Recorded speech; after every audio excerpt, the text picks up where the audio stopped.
Oleh Romeni tiba-tiba diserang fan timnas Indonesia. Coach Gerald Van den Boek ambil alih timnas U20. Coach Indra lebih baik legowo aja deh. Patrick Kluivert bahagia, pemain termahal timnas Indonesia sepanjang sejarah makin eksis di Liga Eropa 2024-2025. Yuk simak selengkapnya sebagai berikut.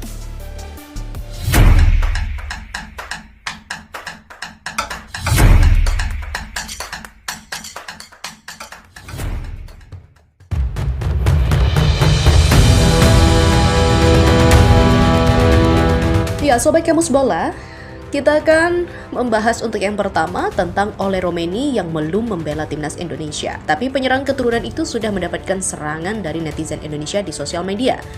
Pemain berusia 24 tahun itu sejatinya sudah resmi menjadi WNI usai mengambil sumpah di London pada Sabtu 8 Februari. Debut Oleh Romeni diperkirakan akan terjadi saat timnas Indonesia bertandang ke markas Australia pada 20 Maret mendatang dilanjut kualifikasi Piala Dunia 2026 zona Asia ronde ketiga. Belum saja merasakan adrenalin membela Merah Putih, Oleh sudah banjir komentar negatif di sosial media. Pelaku justru datang dari publik Indonesia sendiri. Serangan itu mengambil dasar Oleh Romeni yang tidak mengunggah apapun di akun media sosial pribadinya. Unggahan terakhir Oleh di Instagram pribadinya adalah saat melakoni laga bersama Oxford United. Ada yang ganjil, dia padahal udah WNI tapi nggak ngepost apa-apa di IG-nya. Dia secara nggak langsung artikan sendiri, kata salah satu netizen di kolom komentar Oleh. Oke, kok nggak posting? Kepaksa apa jadi WNI? Ada pula netizen yang membandingkan Oleh dengan pemain keturunan lain setelah resmi menjadi WNI. Memang, hampir semua pemain keturunan mengunggah momen mereka mengambil sumpah. Kenapa kamu nggak posting bahwa kamu sudah menjadi WNI? Lihat ketika Tom Hai dan kawan-kawan menjadi WNI, mereka langsung posting. Momen pengambilan sumpah WNI Oleh diunggah oleh akun Instagram Timnas Indonesia yang berkolaborasi dengan Erick Thohir. Di salah satu foto yang diunggah, terlihat Oleh Romeni mencium bendera merah putih. Hal yang sebetulnya dilakukan juga oleh para pemain keturunan ketika mereka selesai mengambil sumpah. Oleh Romeni sendiri nampak sebagai pemain yang jarang muncul di media sosial. Menyoal pemain timnas Indonesia yang jarang aktif bermain media sosial ini, sebetulnya masih ada pemain lain seperti Calvin Verdong. Menilik Instagram Calvin Verdong, bek milik Nijmegen itu pun sama seperti Oleh Romeni karena tidak mengunggah momen dirinya mengambil sumpah dan resmi menjadi WNI. Berita selanjutnya, melakoni laga perdana di Piala Asia U20, timnas Indonesia harus mengakui keunggulan Iran dengan skor 3-0. Sebuah kekalahan yang sekaligus menjadi sebuah tamparan keras karena sebelumnya PSSI sudah memberikan segala yang dibutuhkan tim ini untuk bisa tampil maksimal. Apalagi sebagai ketua PSSI, Erick Thohir berharap lebih kepada timnas U20 untuk bisa lolos ke Piala Dunia 2025.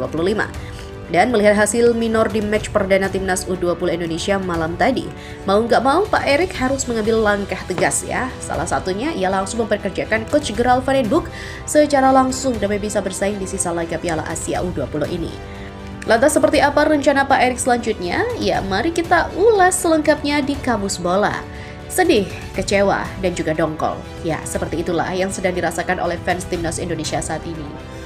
Bagaimana nggak gitu, PSSI yang sebelumnya sudah memberikan fasilitas untuk memilih pemain sesuka hati, ini malah berpegang teguh dengan prinsip kalau bisa juara Piala AFF pasti bisa bersaing di Asia. Sekali lagi ya, jangan samakan kualitas sepak bola ASEAN dengan Asia ya guys, karena itu sudah sangat jomplang banget.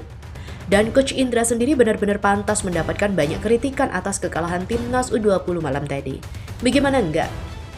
Di era Evan Dimas, hingga saat ini, dia permainannya itu loh, gitu-gitu aja terus.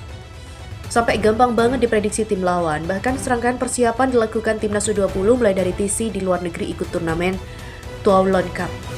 Kayak nggak ada perkembangan apapun yang bisa dipertontonkan. Hasilnya Indonesia pun tak berdaya ketika dihajar oleh Iran dengan skor telak 3-0. Bahkan untuk melakukan shoot on target pun sangat sulit dilakukan oleh pemain timnas kita. Sementara itu, kekalahan atas Iran sendiri ada beberapa aspek yang perlu diperbaiki oleh skuad Garuda. Pertama, perbaiki pertahanan set piece dan duel udara, lalu chemistry antar pemain yang kurang dalam match malam tadi.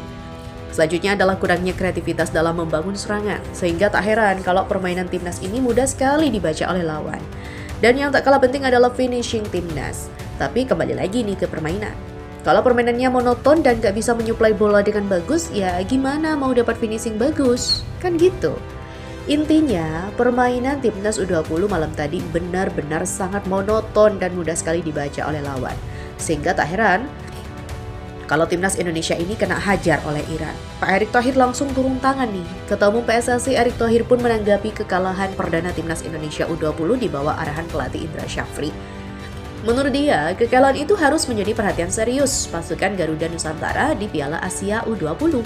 Erick menekankan bahwa Garuda Nusantara ialah aset besar timnas Indonesia pada masa depan. Oleh karena itu, dia mengingatkan seluruh masyarakat dan mendukung penuh perjuangan timnas Indonesia U20. Erick menyebutkan bahwa hasil apapun yang diraih timnas Indonesia U20 mesti disikapi dengan baik. Masih ada 2 pertandingan lagi untuk timnas Indonesia U20 di fase grup Piala Asia U20 2025. Timnas U20 saat ini adalah pemain muda masa depan yang akan membela timnas Indonesia. Kita harus dukung terus apapun hasil yang diraih karena mereka sudah berjuang dan memberikan yang terbaik untuk Indonesia, ungkap Erick Thohir. Coach Gerald Van den Boek siap ambil alih tim U20 jika ditugaskan. Ya, sementara itu, meski saat ini Pak Erick masih ingin melihat Coach Indra untuk menangani timnas U20 di 2 laga sisa, namun Coach Gerald sudah ancang-ancang dan sangat siap jika ditugaskan oleh Pak Erick untuk mengambil alih timnas U20. Karena ya seperti kita tahu, selain menjadi asisten Patrick Kluivert di timnas senior Indonesia, legenda Ajax Amsterdam ini didatangkan oleh Erick secara khusus untuk menangani timnas kelompok umur mulai dari U17 hingga U20. Mungkin ya, kalau Coach Gerald yang menjalin kerjasama dengan Coach Indra, mungkin permainan Garuda Nusantara nggak akan monoton lagi. Dengan sentuhan permainan khas Eropa akan membuat tim ini jauh lebih solid. Kenapa nggak dicoba aja dulu dalam 2 sisa pertandingan Piala Asia U20 ini?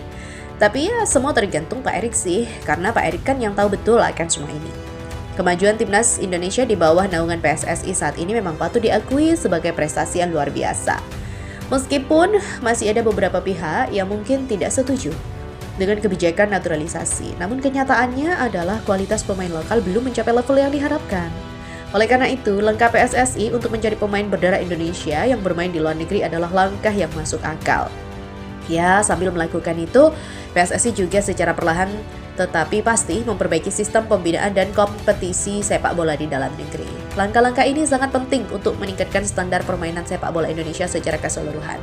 Memang perubahan gak selalu diterima dengan baik oleh semua pihak, terutama jika itu melibatkan kebijakan kontroversial seperti naturalisasi.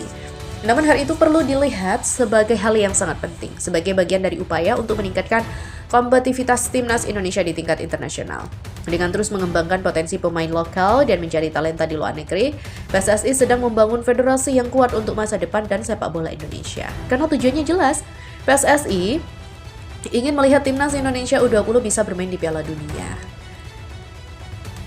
Dan Sobat Kamus Bola, masih ada satu informasi lagi, yaitu pelatih timnas Indonesia Patrick Kluivert dijamin bahagia sebab pemain termahal timnas Indonesia dalam sejarah, Michel Gers, makin eksis di kompetisi antar klub nomor 2 Eropa di Liga Eropa 2024-2025. Setelah keluar masuk ruang perawatan sejak November 2024, Michel Gers akhirnya kembali bermain sebagai starter bersama sang klub FC Twente. Momen itu tersaji saat FC Twente menjamu klub asal Norwegia, Bodo Glimt, di leg pertama playoff 16 besar Liga Eropa 2024-2025 pada Jumat 14 Februari dini hari. Di mana mentas sebagai bek tengah dalam pola 4-3-3, Michel Gers mendapatkan nilai 6,4 dari laman statistik Woz Soccer. Berkat bantuan bek 23 tahun ini, FC Twente menang dramatis 2-1 atas Bodo Glimt. Pekan depan gantian FC Twente yang tandang ke markas Bodo Glimt di leg kedua playoff 16 besar Liga Eropa 2024-2025. FC Twente hanya perlu hasil imbang untuk memastikan tempat di 16 besar. Jika lolos 16 besar, lawan yang dihadapi FC Twente bukan kaleng-kaleng. Klub peringkat ketiga Eredivisie 2023-2024 ini akan menantang salah satu dari Olympiakos Yunani atau Rangers FC Skotlandia. Jika tidak mengalami cedera lagi, Michel Gers dipastikan siap membela timnas Indonesia saat melawat ke markas Australia 20 Maret nanti dan menjamu Bahrain 25 Maret nanti. Baik dalam pola 2 atau 3 back, tenaga Michel Gers akan diandalkan pelatih timnas Indonesia Patrick Kluivert. Semenjak mengambil sumpah WNI pada akhir September 2024, Michel Gers sudah 2 kali membela timnas Indonesia. Hasilnya dalam 2 laga itu skuad Garuda imbang 2-2 dengan Bahrain dan kalah 1-2 dari Cina. Karena itu anak bontot dari dua bersaudara ini dijamin membidik kemenangan dalam dua laga kontra Australia dan juga Bahrain. Pelatih Patrick Kluivert sendiri membidik 4 angka kontra Australia dan Bahrain. Di saat bersamaan, Jay Itzes dan kawan-kawan dijamin memburu 6 angka kontra lawan-lawan mereka pada Maret 2025. Hal itu jelas demi memperbesar peluang timnas Indonesia lolos Piala Dunia 2026 ya. Nah, itulah 3 informasi yang kami sajikan di Kamus Bola episode kali ini. Nantikan terus informasi lainnya dan pastikan channel kalian masih di Kamus Bola.